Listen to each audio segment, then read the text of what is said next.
Kamen Rider Black foi publicado originalmente entre 1987 e 1988. A primeira edição dele foi em formato tankobon, no total de 6 volumes. E ele é a 9ª versão de Kamen Rider. Só que diferente da maioria das sequências anteriores, em que os conceitos originais foram desenvolvidos pelo criador da série, o Ishinomori Shotaro, mas que foram adaptados pela produtora Toei como série voltada para televisão, e só posteriormente que eles ganharam versões em quadrinhos, e que ou tinham o roteiro do Ishinomori e era desenhada por um dos assistentes dele, ou eram todas feitas por um dos assistentes dele. Em Kamen Rider Black foi diferente, porque ela foi produzida na mesma estrutura da série Kamen Rider original. O Ishinomori desenvolveu o conceito, a Toei adaptou para uma série de televisão, e ao mesmo tempo que a série era lançada, era publicada a versão em quadrinhos, que era toda roteirizada e desenhada pelo próprio Ishinomori, e que tem uma versão bem mais autoral da história dos personagens. Bom, a premissa é a seguinte: o Minami Kotaro, o protagonista, e o irmão adotivo dele, o Akatsuki Nobuhiko. Os pais do Kotaro eram amigos dos pais do Nobuhiko, e quando os pais do Kotaro morreram, o pai do Nobuhiko adotou ele e criou ele como se fosse um dos filhos. Os dois são sequestrados e passam por uma experiência para modificar seus corpos. Só que o Kotaro consegue escapar e fugir antes que o procedimento seja todo completo. Então parte de um ponto geral, que é uma releitura do que acontece na série original com o Hongo Takeshi. Só que nessa versão, o Ishinomori ele readapta toda a ideia original para um contexto da época em que a obra foi produzida. Uma das primeiras coisas que a gente pode destacar é a influência do pós-modernismo na construção da história e da narrativa. Eu já tratei um pouco da influência do pós-modernismo nas artes no vídeo que eu fiz sobre Videojack, mas é essa noção de percepção fragmentada e múltipla das narrativas. Então, uma das coisas que acontece no Kamen Rider Black é que toda a narrativa ela se dá em grandes saltos entre capítulos. Cada capítulo se passa em um lugar diferente do mundo. E o título do capítulo é o nome da região. Então a gente tem um capítulo que é Nova York, Tóquio, Kyoto, Nara, Atenas. Tem capítulos na Austrália, no Nepal. Então a história ela está o tempo todo dando saltos para diferentes lugares do mundo. E na maioria das vezes essas transições de um lugar para o outro nem aparecem. Simplesmente o desenvolvimento de um capítulo se encerra ali, e quando o outro começa eles já estão em outro lugar e os personagens já dão informação de por que eles chegaram ali, como eles chegaram ali, e continua a história. É uma coisa que o Ishinomori faz muito também, que tem um pouco a ver com pós-modernidade, com essa sobreposição inclusive de técnicas, é tratar desses diferentes lugares, dessas diferentes cidades do mundo que existem de fato, com desenhos realistas, provavelmente feitos a partir de fotografias. Então no capítulo que se passa em Atenas, logo no começo da história, a gente tem um quadro em que tem um desenho realista do Partenon feito a partir de fotografia. E assim vai acontecer com as várias outras regiões. Então ele vai dar esses grandes saltos, vai contextualizar a história e ao mesmo tempo ele vai dizer, olha só, esse é o lugar que existe. E vai usar uma mistura de técnicas para tratar disso. Inclusive a gente pode notar o imaginário visual que ele faz de Tóquio, que tem muito a ver com essa construção de Tóquio dos anos 80. Nesse período vai ter acontecido o grande boom da economia do Japão, o Japão crescendo e se industrializando, Tóquio vai crescer muito, vão ter a construção desses grandes arranha-céus que vão mudar a cidade. Inclusive, o grande símbolo disso, dessa boom do crescimento de Tóquio, vai acontecer em 91, né, que é um pouco depois dessa história, com a construção do Tóquio City Hall, da prefeitura de Tóquio. Aquele arranha-céu enorme com várias estruturas que foi inaugurado em 91. Imediatamente, em 1991, ele foi destruído no filme Godzilla vs King Ghidorah. Então esse imaginário de Tóquio como uma grande cidade feita de grandes arranha-céus, que são esses prédios que são formas geométricas regulares, grandes caixas quadradas, que vão estar muito lá como uma oposição ao imaginário de cidades tradicionais japonesas, como Kyoto e Nara, que vão se destacar por aquela arquitetura tradicional, com aqueles templos e castelos, com telhados em arco. Então essa história vai ser produzida bem nesse contexto, quando vai estar se criando esse imaginário de Tóquio, dos arranha-céus quadrados, e é uma coisa que vai aparecer muito na construção do imaginário da cidade. Inclusive tem um momento num dos capítulos que se passa em Tóquio que vai mostrar na história uma grande empreiteira que constrói esses arranha-céus, tentando expulsar os proprietários do Tokiwa-so para derrubarem o prédio e construir lá um grande arranha-céu. O Tokiwa-so era um tipo de hospedaria onde o Tezuka morou e outros quadrinistas da época dele, e logo depois que o Tezuka foi embora, o Ishinomori e vários grandes autores dos quadrinhos japoneses dos anos 70 moravam e trabalhavam e produziam lá. Então o Tokiwa-so ficou famoso por abrigar muitos autores de quadrinhos japoneses renomados durante a década de 70. Então uma das coisas que o Ishinomori vai mostrar num dos capítulos de Tolkien é justamente como essas grandes empreiteiras tentam derrubar todas as casas tradicionais para erguer esses arranha-céus em cima, inclusive chantageando e tentando obrigar os moradores locais a ir embora. E outra característica que vai ser bem contrastante entre o Kamen Rider Black e o Kamen Rider original é como o Ishinomori vai estruturar a narrativa. No Kamen Rider original, a história já começa com o Hongo sendo capturado, mostrando a Shocker fazendo uma experiência nele, ele tentando fugir. A gente olha por dentro a estrutura da Shocker, a gente vê como são os laboratórios dele. O Ishinomori mostra vários desses agentes da Shocker. Então a história se dá numa estrutura mais linear, a gente acompanha o que acontece passo a passo. Já em Kamen Rider Black, o Ishinomori já traz pra gente uma estrutura diferente. O Kotaro começa a história acordando pelado no meio de Nova York. Ele não sabe como ele foi para ali, ele não sabe o que ele está fazendo ali, ele não lembra quem ele é, ele perdeu a memória, e ele está correndo pela cidade e começa a ser perseguido por um cara que depois ele descobre que não é exatamente um cara. E nessa confusão, ele acaba se encontrando com uma equipe de um programa de televisão, que é o Reverse Road. É um programa que vai fazer reportagens em lugares onde aconteceram casos fantásticos. E ele acaba salvando essas pessoas e, sem memória, acaba trabalhando com eles e vira o cinegrafista. Então, nas primeiras histórias, o Kotaro trabalha com esses dois sujeitos dessa equipe do programa e eles viajam pelo mundo para filmar casos de acontecimentos bizarros. E nesses casos de acontecimentos bizarros, o Kotaro vai se encontrando com algumas coisas que parecem que estão relacionadas com o que aconteceu com ele. Em um momento ele recupera a memória e acaba voltando para o Japão, para a casa dele. Mas toda a estrutura da história se dá a partir da perspectiva do leitor, descobrindo junto com o Kotaro o que aconteceu e o que está acontecendo. A gente não vê quem é que fez a experiência com ele. A gente não sabe por que ele foi lá, como ele ficou lá. A gente simplesmente, conforme ele vai lembrando a memória, ele vai encontrando pessoas e vai descobrindo coisas, o leitor vai descobrindo junto. Então, uma grande sacada que o Ishinomori fez aqui foi inverter essa estrutura. A gente só vai descobrir o que fez ele virar esse sujeito e virar esse Kamen Rider lá pro final. E uma outra questão que é bem diferente é como o Ishinomori nos apresenta o Kamen Rider, o que é o Kamen Rider para ele, o que são os Kaijins nessa versão. Porque no Kamen Rider original, a Shocker captura sujeitos e transforma eles em Kaizoningen, que às vezes traduzem como ciborgue, mas eu não considero ciborgue a melhor tradução possível. Assim, pra gente pensar, a origem dessa palavra ela deriva de outra que é o Jinzoningen. Quando a peça RUR do Karol Čapek, os robôs universais de Rossum, que é a história que apresenta o conceito de robô, quando ela foi traduzida para o japonês em 1923, ela foi traduzida com o título Jinzoningen. E Jinzoningen, a tradução é algo como humano feito por uma pessoa, ou humano artificial. A ideia de um sujeito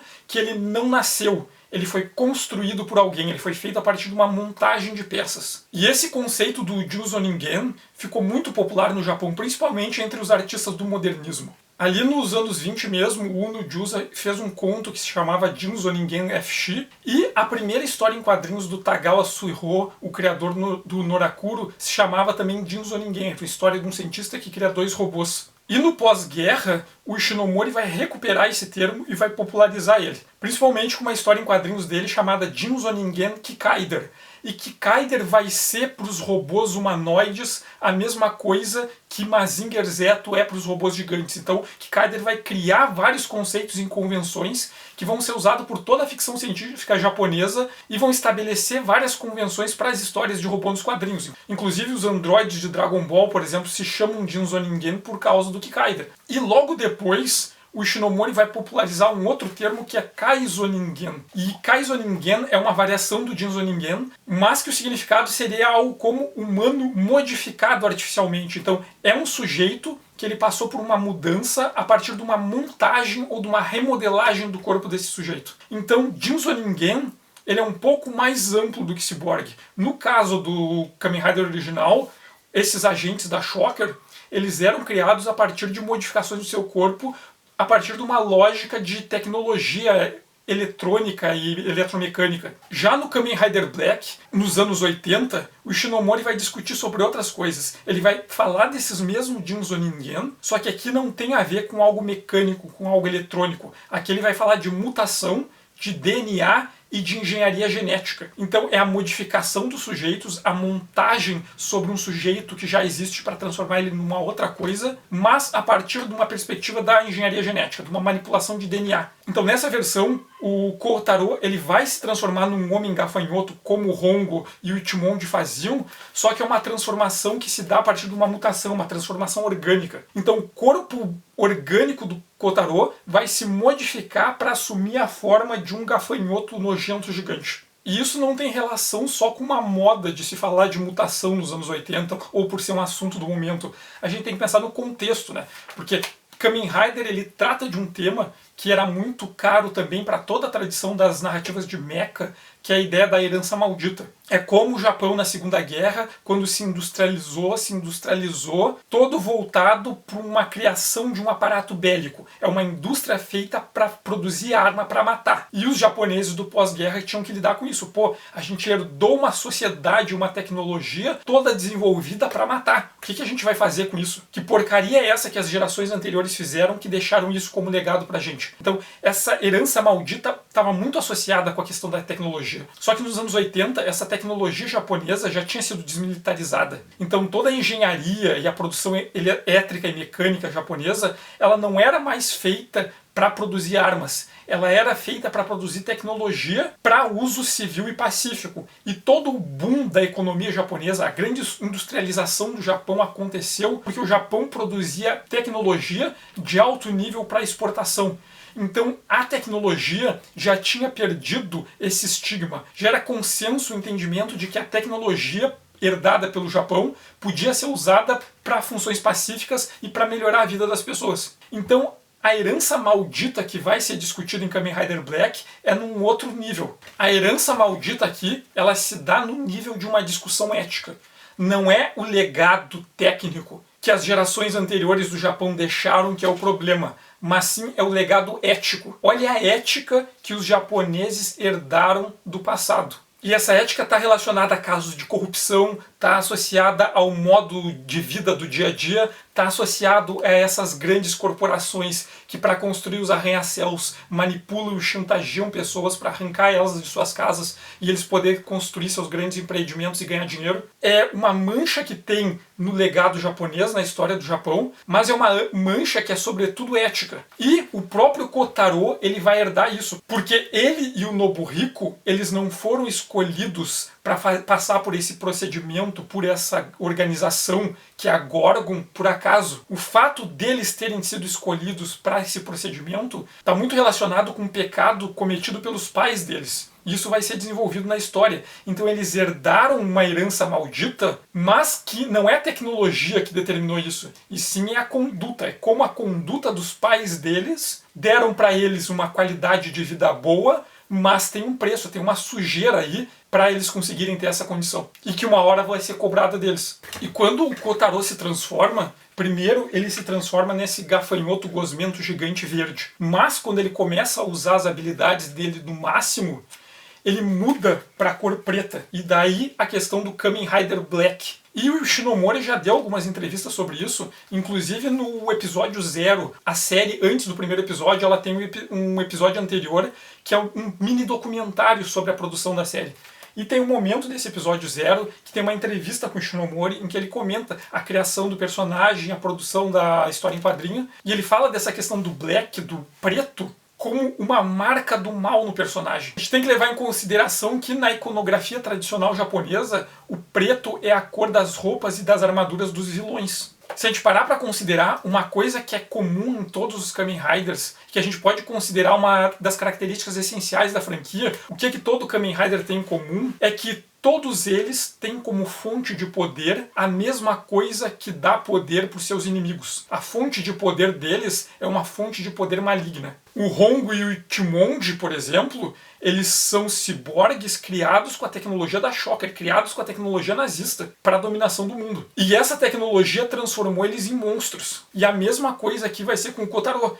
Ele é essa criatura monstruosa porque ele foi transformado pela Gorgon, que é essa entidade abstrata, misteriosa e maligna, e a fonte de poder dele é o mal. E quando o Shinomori escolheu fazer ele preto, um Kamen Rider Black, o Shinomori comenta que é porque ele queria lembrar de que naquele herói tem um elemento de maligno por trás. Tem uma coisa má que levou ele a ser o que ele é. E da qual ele não consegue se desassociar. Isso aparece não só no mangá, quando ele se transforma nesse monstro verde, e quando ele vai usar suas habilidades no máximo, ele se transforma num monstro gafanhoto preto, como na série, no primeiro episódio da série, quando o Kotaro é atacado pelos sacerdotes da Gorgon, logo que ele tenta fugir, e ele instintivamente se transforma pela primeira vez.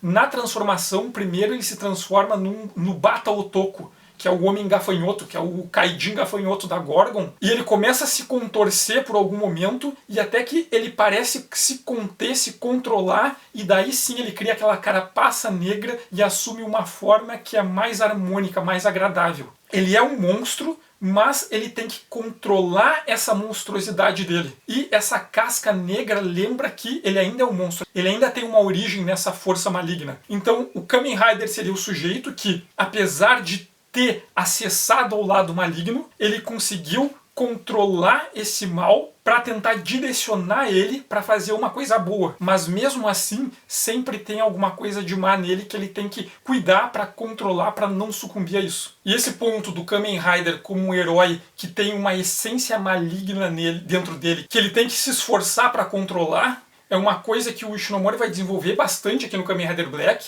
e que vai marcar bastante toda a franquia. Todo Kamen Rider depois disso vai trazer isso forte sempre. Se a gente pensar, todos os Kamen Riders eles sempre têm isso em comum. A fonte de poder deles é a mesma fonte que dá poder para essas entidades malignas que ele combate. E uma série que eu acho que herdou isso e conseguiu desenvolver isso com bastante clareza e consciência é Kamen Rider Kuga, que é a primeira versão de Kamen Rider após a morte do Shinomori, que é a série que foi lançada em 2000. E um resumo rápido de Kamen Rider Kuga, a premissa é que na pré-história um meteoro caiu na Terra e uma tribo chamada Grong usou esse meteoro como fonte de poder e acabou corrompendo eles, e eles se transformaram em criaturas monstruosas malignas. E a estrutura social dos Grong é feita a partir de um jogo. Eles têm castas e para ascender socialmente dentro dessas castas, eles participam de jogos de caçada e assassinato de pessoas. Então, conforme eles caçam e matam pessoas, eles fazem pontos e eles vão subindo na hierarquia social deles. E nesse contexto, os Linto, que era uma tribo pacífica, eles começaram a rezar por proteção e o deus das trevas ficou tocado e mandou uma pedra do mesmo tipo para eles. E eles usaram essa pedra para criar um guerreiro para eles, que era o Kuga. E o Kuga conseguiu selar todos os Grong. Então a história passa nos dias atuais, quando os Grong se libertam de novo na sociedade atual e eles começam a caçar pessoas nas mesmas regras dos jogos antigos deles da pré-história. E tem um protagonista que é o Godai Yusuke, que ele acha essa pedra que deu poder para o Kuga antigo e se torna o novo Kuga. Então, ao longo da história, o Godai ele tem que enfrentar os Grongs usando o poder dessa pedra, e conforme ele vai derrotando os Grongs de categoria mais elevada vão entrando no jogo e vai ficando mais difícil. E ao enfrentar os Grong, ele começa a usar esse poder dessa pedra e ele começa a assumir formas diferentes. Ela permite que ele se transforme em variações que se adaptam para contextos diferentes e vai ficando mais forte para lidar com esses inimigos de categoria superior. Só que tem um momento que vai se aproximando, ele ter que enfrentar o grande líder dessa hierarquia, que é o Indago Vazeba, que é uma criatura que é o mais poderoso de todos os Grong, mas ele é o mais corrompido de todos eles, que ele é puro mal, e que pro Godai chegar no mesmo nível dele, ele vai ter que usar o poder dessa pedra no máximo. E a transformação mais elevada dele é a forma baseada em trevas, porque aquilo ali foi um presente dos deuses das trevas. Então uma forma é que ele assume uma armadura negra e ele se transforma numa criatura igual d'água. Então ele tem que lidar com o fato de que o único jeito dele derrotar aquele inimigo, que é o mal absoluto, é ele usar esse poder e ser corrompido para se transformar num equivalente àquele sujeito. Ele também se tornar o mal absoluto. E que não existe diferença nenhuma entre o líder dos Grong e ele utilizando o poder máximo dele. Eles se tornam sujeitos de categoria equivalente. E mesmo depois do Kuga, as versões posteriores vão sempre tratar disso, de como a fonte de poder do herói é a mesma coisa que dá poder maligno, então é um poder que a origem dele é o mal, e esse sujeito ele tem que conseguir usar esse poder que é maligno para enfrentar o mal, mas sem ser corrompido. E isso é uma coisa que vai ser discutido o tempo todo no Kamen Rider Black. É como o Kotaro, ele é esse sujeito que ele conseguiu fugir do Gorgon, mas que ele está destinado a se tornar uma entidade maligna do Gorgon. Uma coisa que apresento no mangá, que também apresentam na série de TV, é que o Kotaro e o Nobuhiko, eles foram escolhidos para um deles se tornar o sucessor do rei Gorgon. Então o plano Gorgon era que o Kotaro e o Nobuhiko lutassem entre eles e o mais forte se tornasse o novo rei. Então o Kotaro tem que lidar com o fato de que o destino dele, segundo as profecias Gorgon, é se tornar um Mao, um rei demônio, que vai destruir o mundo e governar sobre a destruição. Então o tempo todo ele tem que lidar com essa ameaça dele como um rei maligno do futuro. Que é uma coisa que depois, em 2018, vai ser desenvolvida na série do Kamen Rider Joe, que é justamente o protagonista que tem que lidar com o fato de que ele, no futuro, vai ser um grande rei demônio e o grande vilão. E uma coisa que dá para pensar também é a partir de um texto de um pesquisador japonês que estuda quadrinhos, que é o Yomota Inuhiko. Ele tem um artigo em que ele trata da construção dos heróis japoneses, dos protagonistas dos quadrinhos japoneses, a partir de uma perspectiva da teoria do espelho do Lacan. Então ele vai pegar o Tetsuma Atom e também outros personagens do Tezuka e vai debater sobre como esses heróis não humanos do Tezuka, eles constroem a noção de identidade dele a partir da exclusão de outros. Por exemplo, o Átomo, ele é um robô, ele foi construído para ser um robô que se equivalesse a um menino, mas o pai dele olhou para ele e viu que ele não era um menino de verdade e jogou ele fora. Então o Átomo, ele passa pelo drama do Pinóquio. Ele quer ser um menino de verdade, mas ele é um robô. E como ele constrói a noção de identidade dele? Como ele se aproxima dos humanos? Ele é um robô, então ele luta contra os robôs que ameaçam os humanos. Ao enfrentar e negar os robôs que ameaçam o humano, ele se exclui desses robôs e se aproxima dos humanos. Como a autoimagem do átomo de humano é feita a partir da exclusão dos outros robôs. Ele diz, olha só, eu não sou igual a esses robôs, porque eu luto contra eles. Então, se eu não sou igual a eles, então eu posso ser mais próximo do humano. E a noção de identidade dos Kamen Riders, se a gente parar para pensar, ela vai partir de uma noção parecida. Se a gente pensar no Hongo e no Ichimonji, o que eles são? Eles são pessoas que foram transformados em monstros por uma organização nazista para se tornar agentes monstros nazistas. E eles não são mais humanos. E eles têm que lidar com aquele dilema, pô, eu não sou mais humano. No Kamen Rider original tem aquela cena em que o Hongo, ele tira a máscara e se olha no espelho, que é muito sobre isso, ele se olhar e não se identificar como humano. Como ele faz para ele ser mais humano? Ele vai chegar e vai se opor aos outros monstros nazistas. Olha só, eu também sou um monstro nazista, mas se eu enfrentar esses monstros nazistas para defender os humanos, então eu crio uma linha que me separa deles e talvez eu seja mais próximo do humano. E o Kotaro vai fazer a mesma coisa. Ele é um monstro gafanhoto nojento gigante, mas ao usar essa forma de monstro gafanhoto gigante para enfrentar os outros monstros nojentos da Gorgon, para defender os humanos, é um jeito dele tentar se convencer de que ele é humano. Ele está negando aquelas criaturas da Gorgon, então ele não é tão Gorgon assim. Então ele pode ser um pouco mais humano, ele pode se apegar à humanidade dele ao negar aqueles monstros que são semelhantes a ele. E outro ponto que é relevante se observar em Kamen Rider Black é a construção do vilão. Por exemplo, a Shocker no Kamen Rider original, a gente sabe que ela é uma organização tecnológica fundada por sobreviventes do nazismo. Tá? Então eles são uma instituição aparelhada, eles são uma instituição que age nas sombras, mas nós conseguimos ver que eles têm sede, eles têm um laboratório, eles têm agentes. Eles têm cientistas trabalhando lá e eles estão acumulados com grandes empresas e com o governo. A Gorgon é bem diferente, porque no começo não se sabe o que é Gorgon. Num dos momentos que o Kotaro está trabalhando com a equipe de televisão, eles se encontram outro Kaizo Ninguém da Gorgon, e esse sujeito que fala na Gorgon a primeira vez, e o Kotaro não sabe o que é a Gorgon. E ao longo da história a gente não vê a Gorgon em si, a gente ouve boatos, a gente ouve sussurros, e ela não é uma simples organização. Os agentes da Gorgon, eles tratam a Gorgon como se fosse um tipo de religião.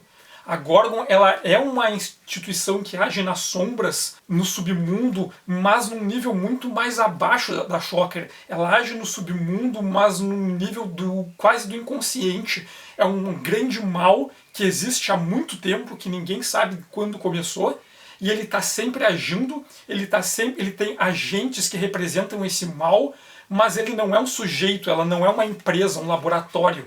Ela é um mal quase abstrato. É quase uma agência Lovecraftiana, assim, um mal antigo que existe nas sombras e que a gente nunca vê. A gente só vê no mundo pequenos agentes da Gorgon agindo pontualmente. E a Gorgon tá ali para criar um mal. O objetivo da Gorgon é exterminar o mundo e criar um novo mundo. E com essa noção de criar um novo mundo, eles falam muito isso, o destino do Kotaro é ser o rei do novo mundo, está muito ligado com uma transição no ideal do supervilão que vai acontecer nesse período.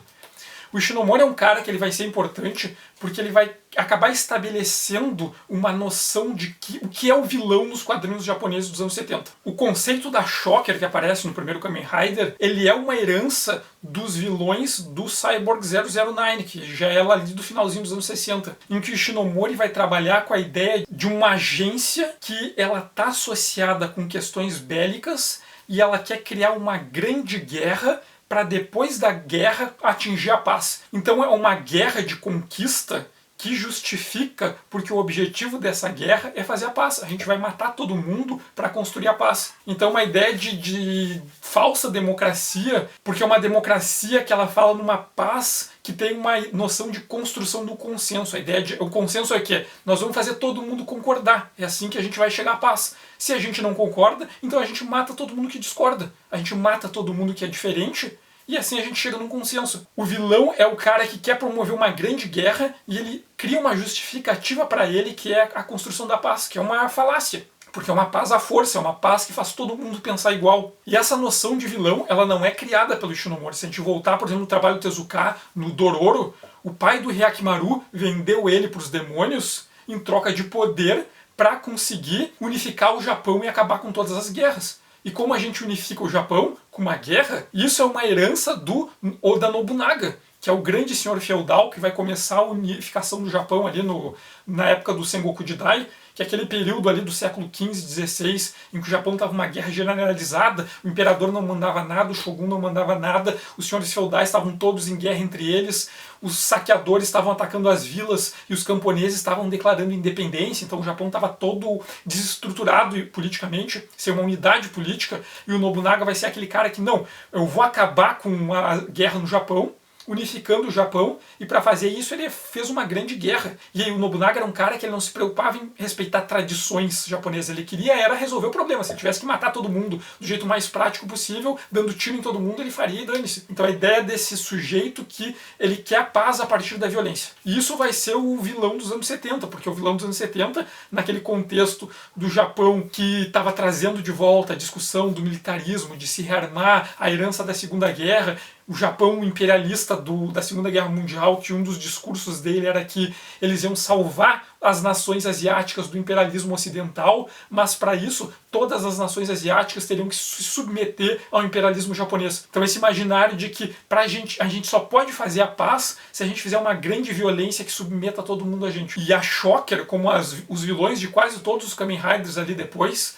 eles partem desse princípio. São essas organizações militares que querem pacificar o mundo a partir da conquista. E nos anos 80 vai se tornar forte na narrativa japonesa, nos quadrinhos, na animação, uma nova noção de vilão e que o Shinomori vai ser um dos caras que também vai ajudar a construir esse imaginário do novo vilão. E esse novo vilão não é um sujeito que ele é uma grande organização militar que quer usar o poder militar para conquistar o mundo e chegar à paz. É uma nova noção que é o vilão que o objetivo dele é se tornar Deus. É aquele vilão que ele almeja a divindade. Porque se ele se tornar Deus, ele vai ser onipotente e ele vai poder reescrever o mundo. E reescrevendo o mundo, ele vai poder reescrever o mundo de uma maneira que o mundo não tenha conflitos. E que seja do jeito que ele acha que ele deve ser. Ele pode reorganizar o mundo do nada, a partir dessa posição de divindade. Se a gente pegar os Kamen Riders da era Heisei, desde o Kamen Rider Ryukin, que eles estão lutando pelo poder de realizar qualquer desejo, a partir daí, muitos dos vilões são sujeitos que eles querem atingir o grau da divindade, eles estão brigando pela divindade. E vários outros autores vão herdar isso do Shinomori.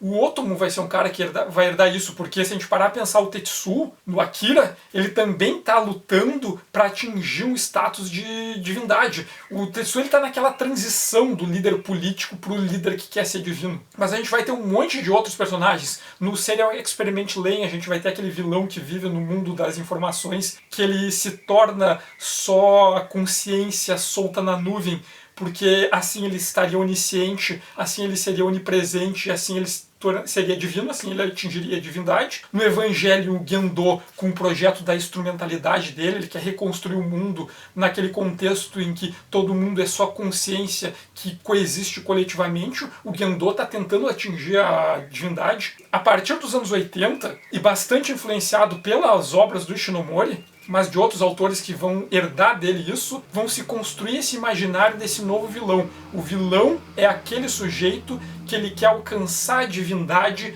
para reconstruir o mundo como ele acha que deve ser.